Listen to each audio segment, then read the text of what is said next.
O que nos torna humanos? Como é possível nascermos bebês indefesos e incapazes e um dia nos transformarmos em adultos, engenheiros, médicos ou professores? Como o cérebro aprende?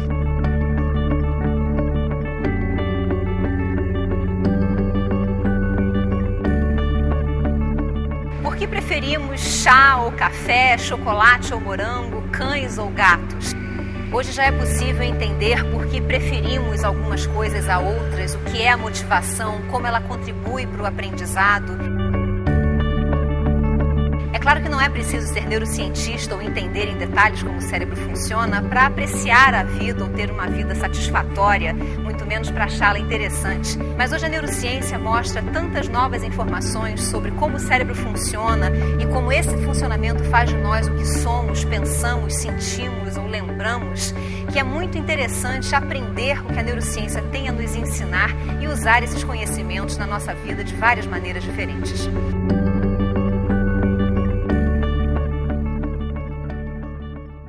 A neurociência hoje tem muito que ensinar sobre o aprendizado, a começar com o que é o aprendizado, o que é para o cérebro aprender, que fatores influenciam o aprendizado e o que pode facilitar o aprendizado.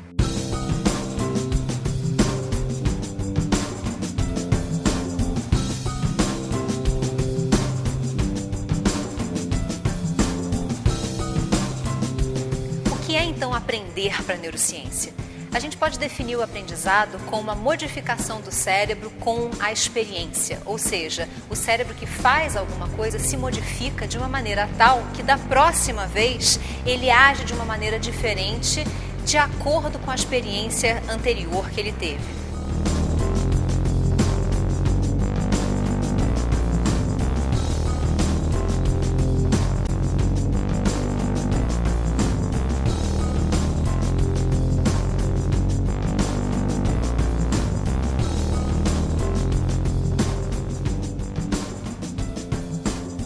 Usar o cérebro muda o cérebro. As conexões entre neurônios se modificam, algumas ficam mais fortes, outras mais fracas, dependendo do uso. E essa mudança com a experiência, que é justamente a base do aprendizado, que faz com que o cérebro responda de uma maneira diferente da próxima vez. A consequência do aprendizado é que o cérebro, ao mudar, ele faz diferente.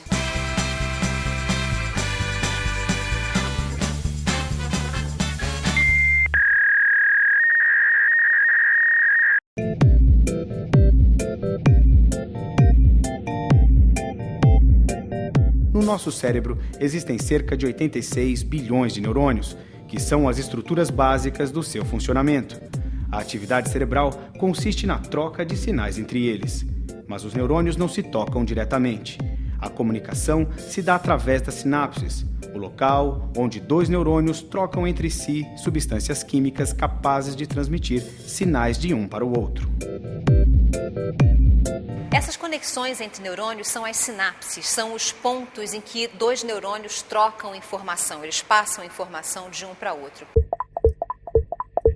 Essas são as unidades de processamento de informação no sistema nervoso, então.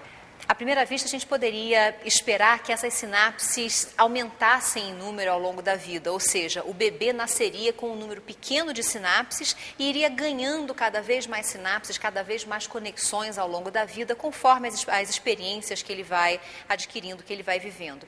Mas não é assim.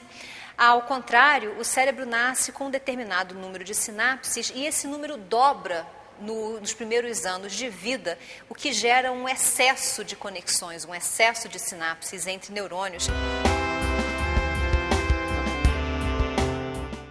O desenvolvimento normal envolve uma primeira etapa de exuberância sináptica, ou seja, um excesso de sinapses atingido no ser humano durante os primeiros anos de vida. Aos 12 meses, o bebê tem o dobro de sinapses que o cérebro adulto, e cada grama do cérebro infantil consome até o dobro de energia que o cérebro adulto. Esse excesso de sinapses é considerado matéria-prima para o aprendizado.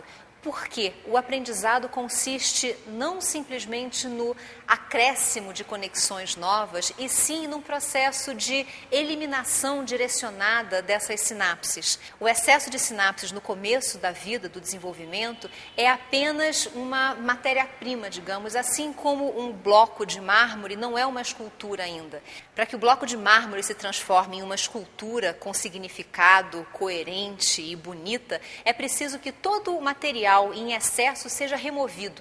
No cérebro, o que faz a remoção, a eliminação dessas sinapses em excesso, das conexões excessivas entre neurônios, é justamente o uso.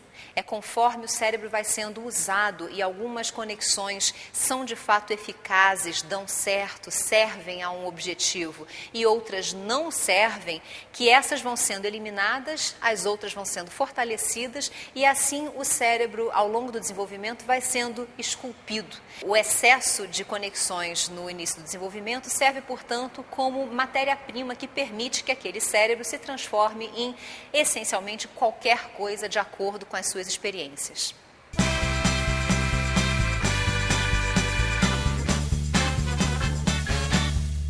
A gente pode pensar nesse excesso, nessa exuberância de conexões entre neurônios no começo do desenvolvimento como um mato cheio de possibilidades, mas que tem apenas um caminho entre onde você está e onde é a saída. E você pode percorrer vários caminhos diferentes. Cada um desses caminhos é uma dessas possibilidades devido à exuberância de conexões.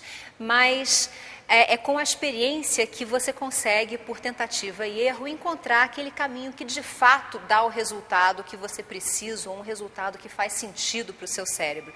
E com a experiência, então, conforme você vai repetindo, conforme você descobre pela primeira vez esse caminho sináptico que funciona, e você começa então a repetir, a trilhar cada vez mais esse caminho, que ele vai se reforçando até que ele se torna a via, digamos, mais rápida e mais direta entre dois pontos, exatamente como abrir uma picada na mata. Quanto mais vezes você anda por aquele mesmo caminho, mais demarcado ele fica no meio da floresta, e você consegue então encontrar aquele caminho com mais facilidade da próxima vez, até que ele fica tão limpo, tão claro, que você consegue encontrar aquele caminho e seguir aquele caminho das próximas vezes com facilidade e rapidez. Esse excesso de sinapses permite ao cérebro, então, uma riqueza de conexões, uma riqueza de possibilidades. Agora, o que será, de fato, o cérebro adulto depende dos caminhos percorridos, depende, portanto, do que você faz, do que você aprende e da remodelagem que acontece no seu cérebro em função desse aprendizado, ou seja, em função das suas experiências de vida.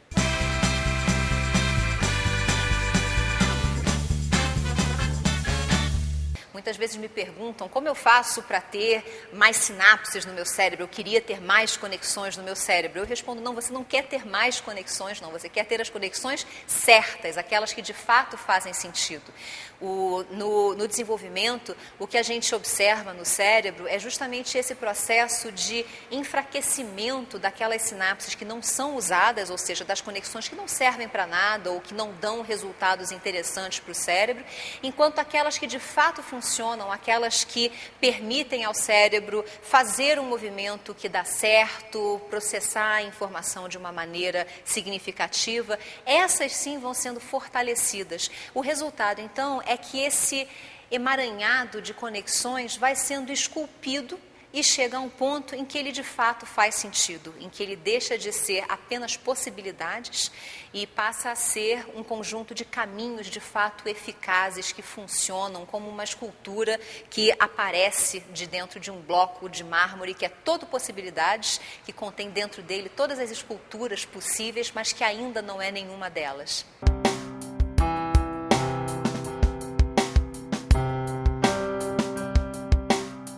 Para você ter uma ideia de como esse processo de enfraquecimento e eliminação de sinapses é importante na formação do cérebro e no aprendizado, uma das formas de retardo mental mais comuns, que é a síndrome do X frágil, está associada a uma deficiência molecular que impede esse mecanismo na célula que enfraquece e remove as sinapses inúteis ou as inadequadas. O resultado é que o cérebro dessas pessoas se mantém congelado no estado infantil, com uma exuberância sináptica, com uma riqueza de conexões, mas que não fazem nenhum sentido, ou seja, há muito ruído, há muitas possibilidades, mas nenhuma de fato se concretiza através desse processo de remodelagem do cérebro pelo aprendizado. Então, assim como é importante fortalecer aquelas conexões que servem de fato, é igualmente importante que aquelas outras conexões que não servem para nada, que ao contrário só atrapalham, só introduzem ruído no cérebro, sejam também eliminadas. Aprender é modificar o cérebro, então, dessas duas maneiras simultaneamente. Manter e fortalecer aquilo que funciona e é usado e enfraquecer e até remover aquelas conexões que não são usadas e que, pelo contrário, atrapalham o processamento.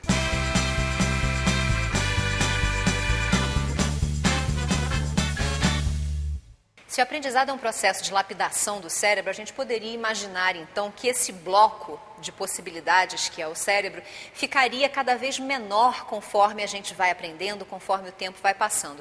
Mas isso também não é bem assim, porque novas sinapses, novas conexões entre neurônios continuam brotando o tempo todo ao longo de toda a vida. O cérebro adulto também ganha novas sinapses o tempo todo. Então, esse processo de aprendizagem, através da remoção de algumas sinapses e do fortalecimento de outras, ele é contínuo, ele acontece o tempo todo, ele se renova o tempo todo. Então, a gente mantém ao longo de toda a vida a capacidade de aprender coisas novas.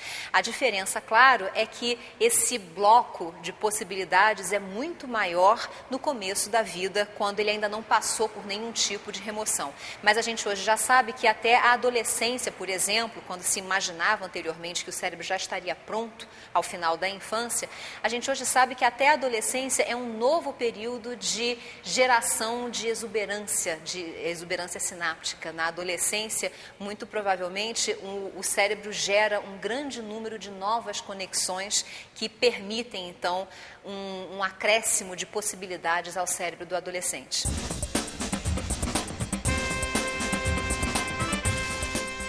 Todo neurônio possui um prolongamento longo, o axônio, que atua como condutor dos impulsos nervosos.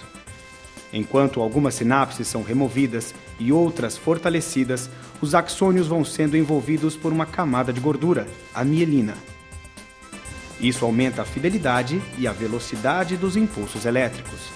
Com a mielina, a velocidade do impulso chega a 360 km por hora, o que garante que um sinal atravesse o cérebro em 2 milésimos de segundo.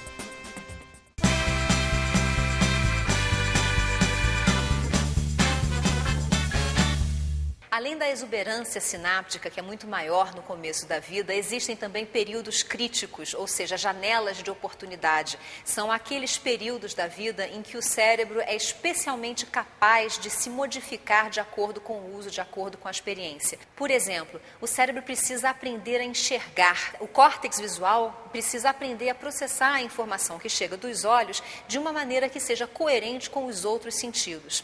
Isso acontece com muita facilidade no começo da vida. E a gente sabe, inclusive, que até é preciso que o córtex visual aprenda, por exemplo, a juntar a imagem dos dois olhos, a processar a imagem que chega de cada um dos olhos de maneira coerente até os 4 ou 5 anos de idade, mais ou menos. É por isso que cirurgias para correções do estrabismo devem ser realizadas na criança ainda pequena, antes dela chegar aos 4 anos de idade, justamente para não perder essa janela de oportunidade em que o córtex visual tem mais facilidade de sofrer essas modificações de acordo com a experiência sensorial, de acordo com a experiência visual e aprender, então, a juntar a informação dos dois olhos.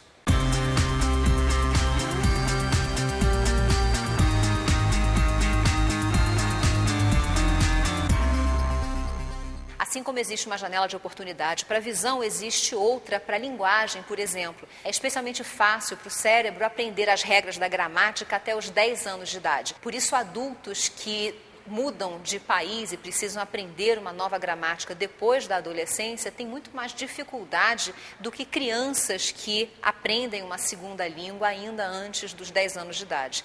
Por isso também é tão importante ensinar uma segunda língua na escola antes dessa idade. Non, il est midi. T'as vu? Quand là, il soit là, il est midi. Oui. C'est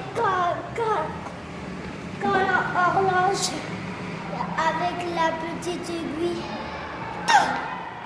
A mudança no currículo escolar para que uma segunda língua seja ensinada desde a educação infantil e não mais somente a partir do segundo ciclo do ensino fundamental é muito positiva, é muito boa, porque justamente esperar até os 11 anos de idade para só então começar a ensinar uma segunda língua é justamente perder essa janela de oportunidade quando o cérebro tem a maior facilidade de lidar com uma segunda língua e inclusive aprender a sua gramática. Agora, de novo, a existência de uma janela de oportunidade na qual o aprendizado de algo como linguagem é especialmente fácil, não significa que, passada essa janela de oportunidade, o cérebro não consiga aprender. A gente sabe, inclusive por experiência própria, que é sim possível aprender uma terceira, uma quarta língua e mesmo uma segunda língua na idade adulta, sem ter tido nenhum tipo de instrução na infância com o aprendizado de outras línguas.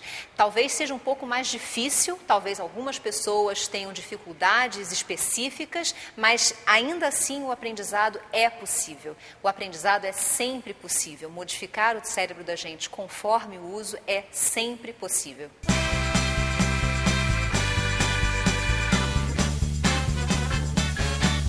É claro que a genética pode influenciar pontos específicos do aprendizado, como, por exemplo, em cada pessoa a estrutura ou o funcionamento de moléculas que participam do aprendizado, que participam de todas essas mudanças na estabilidade, na força das sinapses, mas, de maneira geral, na grande maioria dos casos, essas variações genéticas são apenas isso, variações. Elas não impossibilitam o aprendizado, elas talvez facilitem um ou outro aspecto do aprendizado, mas elas não tornam o aprendizado impossível, a não ser em casos extremos, como, por exemplo, as modificações associadas ao retardo mental.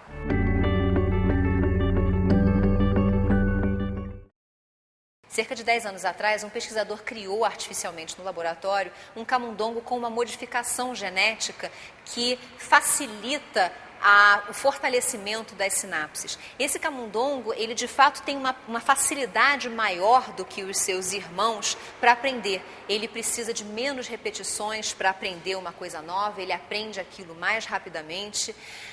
Então, isso demonstra que variações genéticas podem sim facilitar o aprendizado, mas isso não é razão para desejar, por exemplo, se submeter a terapias genéticas ou a seleção genética para determinados traços ou características. Por exemplo, a mesma modificação genética que torna esse camundongo especialmente rápido no aprendizado, também o torna especialmente sensível à dor.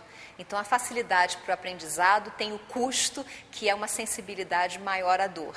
Não é algo que eu escolheria voluntariamente, conscientemente, por exemplo, sobretudo quando a gente sabe que tem vários fatores que contribuem para o aprendizado. A genética é apenas um deles, apenas um ponto de partida.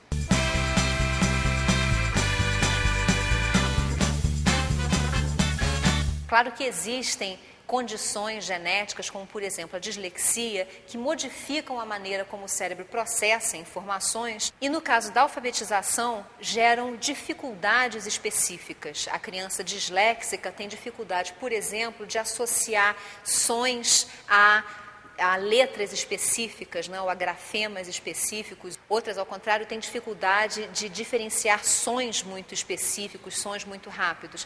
Agora, ainda assim, essas dificuldades da dislexia, que são hereditárias, a criança nasce com essas dificuldades, não é culpa dos pais, não é culpa da escola, não é culpa da família, não é culpa da criança, sobretudo.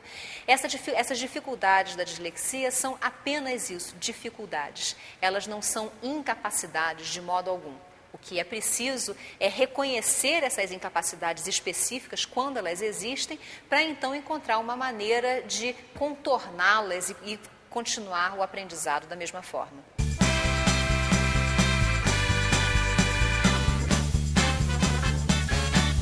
É claro que a gente deve reconhecer que diferenças inatas, biológicas, genéticas, têm sim a sua contribuição nas capacidades de cada um.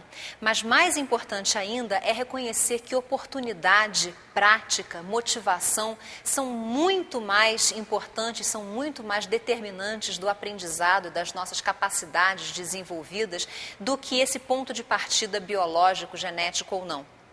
Por exemplo, no caso das habilidades entre homens e mulheres, a mídia popular adora dizer que homens são assim, mulheres são assado. As mulheres têm melhores capacidades de comunicação oral, verbal, por exemplo. Os homens seriam melhores em raciocínio abstrato, em raciocínio matemático ou espacial. Dependendo de como você fizer o estudo, de como você fizer essa comparação, você de fato pode encontrar diferenças. Mas primeiro, essas diferenças tendem a ser mínimas. E segundo, o papel da expectativa é enorme. Por exemplo, você pode pegar o mesmo teste e aplicar ao mesmo grupo de pessoas de duas maneiras diferentes e encontrar resultados radicalmente diferentes. Se você aplicar para um grupo de moças um teste de matemática, dizendo antes para elas, olha, isso aqui é apenas um teste, é uma formalidade para a gente comprovar que, de fato, vocês têm menos habilidades matemáticas do que o grupo de homens na outra sala.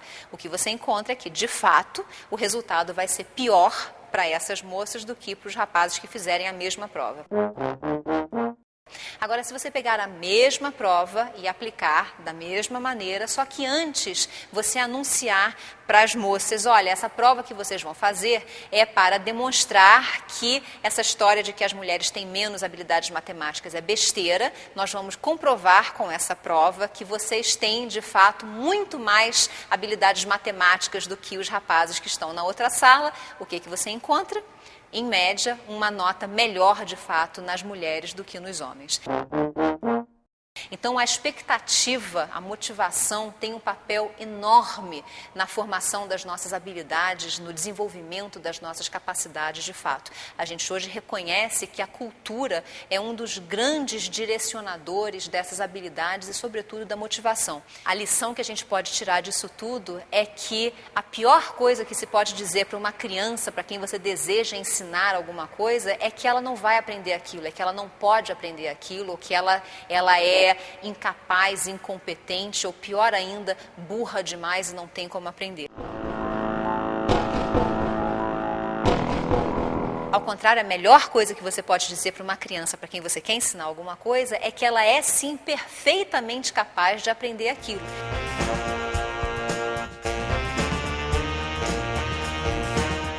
E é só uma questão de tempo, ou de método, ou de insistência, ela conseguir, de fato, aprender o que ela quer.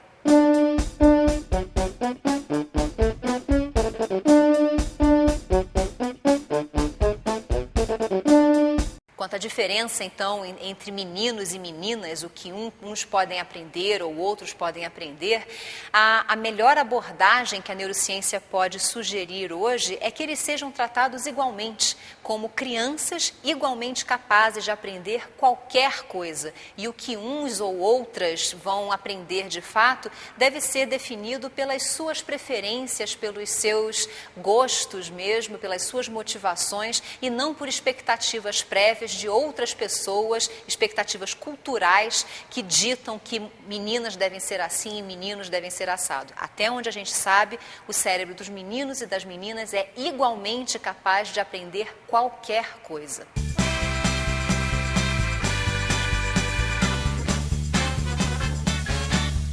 Que fatores, então, influenciam o aprendizado? Olhando o desempenho dos adultos, então, a gente descobre algumas tendências que tendem a ser verdade para todo mundo.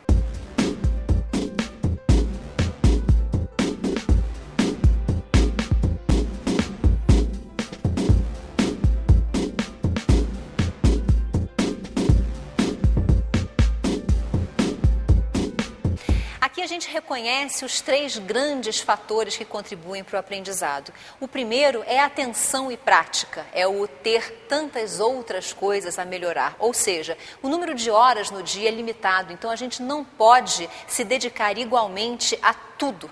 É preciso limitar o nosso tempo de prática a algumas poucas coisas. E a gente acaba, então, se tornando especialista naquelas poucas coisas. O segundo fator que influencia o aprendizado é o método. É o que Thorndike se refere como não saber como fazer. Aprender um método novo, descobrir métodos de aprendizado, muitas vezes é o que faltava para fazer a diferença entre aprender e não aprender.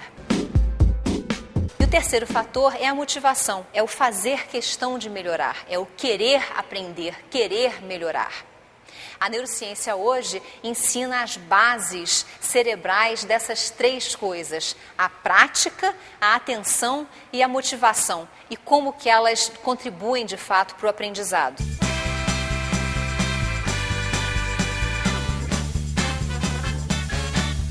A motivação é fundamental por uma série de razões, através do encorajamento, do retorno positivo que sinaliza para a criança ou para o adulto em aprendizado quando ele fez certo e deve continuar fazendo daquela maneira então.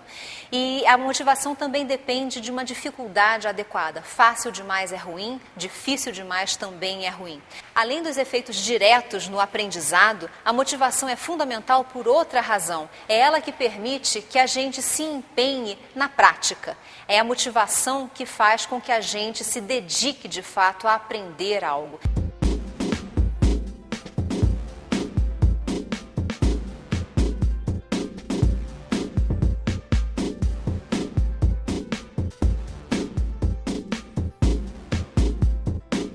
E através dessa relação entre a motivação e a prática, tem início um círculo virtuoso muito favorável ao aprendizado, que é quanto mais prática você tem, mais você melhora e, portanto, mais motivação encontra para continuar aprendendo. E quanto mais motivação você tem, mais você consegue se dedicar, mais vontade você tem de continuar se dedicando ao aprendizado e, portanto, mais horas de prática você adquire e acumula. Então, mais prática leva a mais motivação, que leva a mais prática, que leva a mais motivação, e assim o cérebro tem o que ele precisa para aprender de fato, para passar por todas aquelas modificações que permitem o aprendizado.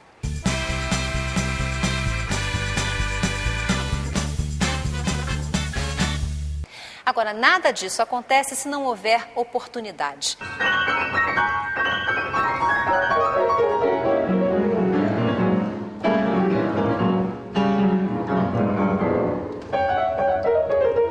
Ninguém se torna pianista sem nunca ter colocado o dedo no piano uma vez na vida.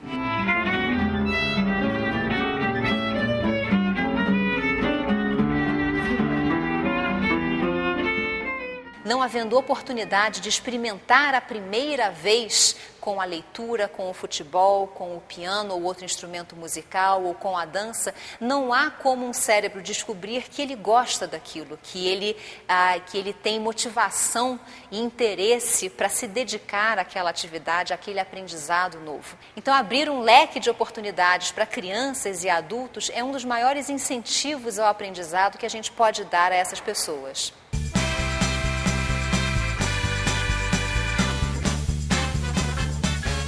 E aqui vem o papel do método. Não tem por que o mesmo método se aplicar igualmente bem a todas as pessoas. Por exemplo, existem vários métodos de fazer conta de cabeça, existem vários métodos de fazer multiplicação por 10. Cada pessoa pode encontrar o seu método, que funciona melhor para ela. Por exemplo, um método de multiplicação que funciona perfeitamente bem no papel não é adequado para fazer contas de cabeça.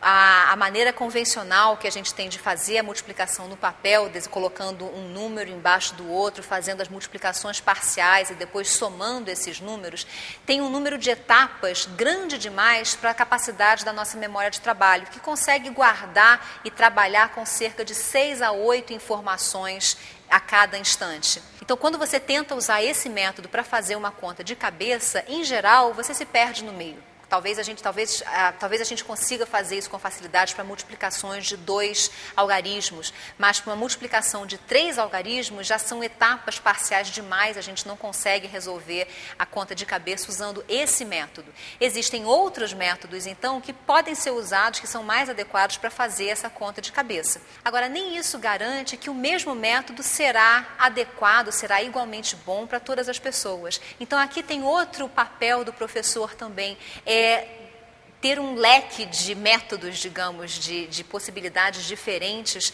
para oferecer aos seus alunos. E, sobretudo, reconhecer que quando um método específico não funciona para um aluno, isso não é o fim do mundo. Não quer dizer que aquele aluno jamais será capaz de resolver aquele problema. Talvez isso signifique apenas que aquele método não é adequado para aquele aluno. Mas se você encontrar um outro método, se você puder oferecer um outro método àquele aluno, talvez ele consiga justamente resolver, sim, o problema. É, por exemplo, o que se encontra na dislexia. O método de alfabetização que funciona muito bem para umas crianças não funciona para crianças disléxicas e vice-versa. Os métodos que funcionam para as crianças disléxicas talvez não sejam ideais para outras crianças. Então é fundamental reconhecer a importância do método e lembrar sempre que é possível que quando um método não funciona, talvez outro funcione sim para aquela pessoa.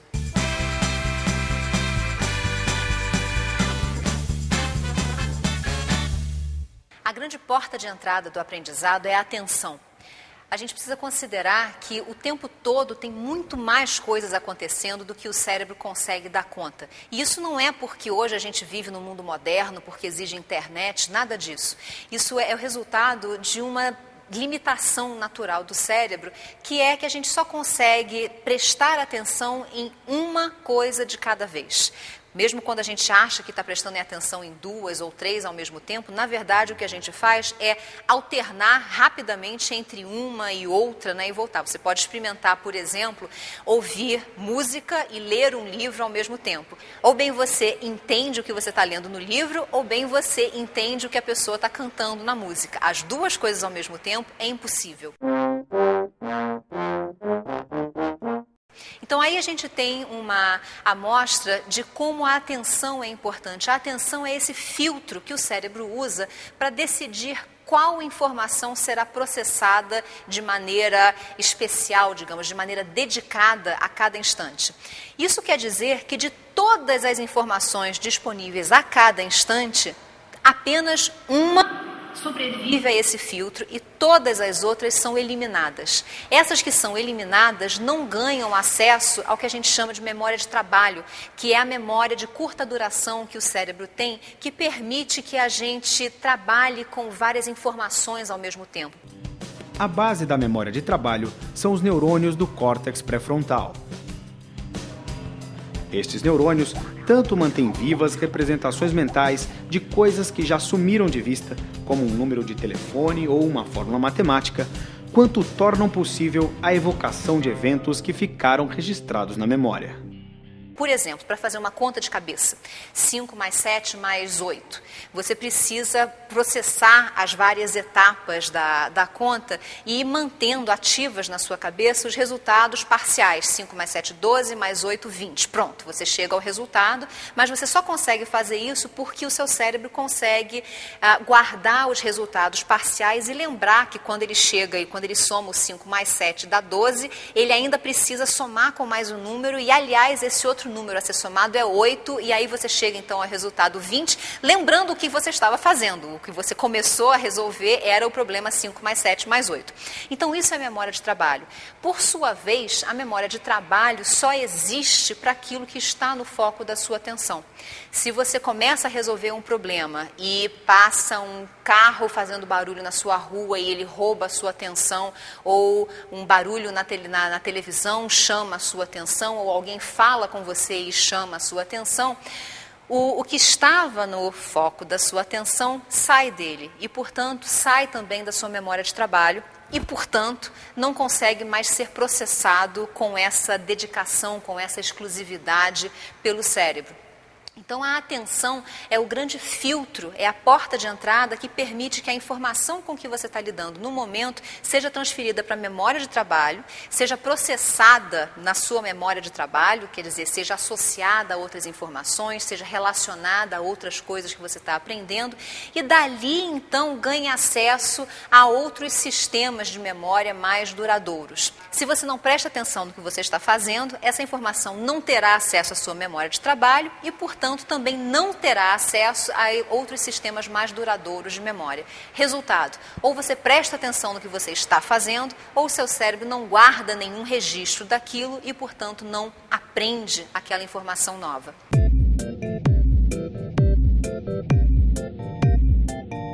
A gente pode ilustrar rapidamente essa necessidade do filtro da atenção olhando para imagens complexas, onde você procura uma figura em particular. A gente não consegue processar aquela imagem como um todo por uma outra razão, que é uma limitação da visão.